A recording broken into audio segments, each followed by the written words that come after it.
In front of me is HUAWEI Mate 70, and today I would like to show you how you can clone app. Begin by opening settings and scrolling to hit apps and services. Then you need to select app twin. Click on a gray switcher next to an app you wish to clone and wait. So when I go back and check, I can state my app was successfully cloned. To delete this clone, go back to the same settings and tap on no blue switcher.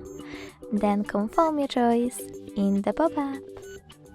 Thanks so much for watching. If you enjoyed this video, leave a like, comment and subscribe.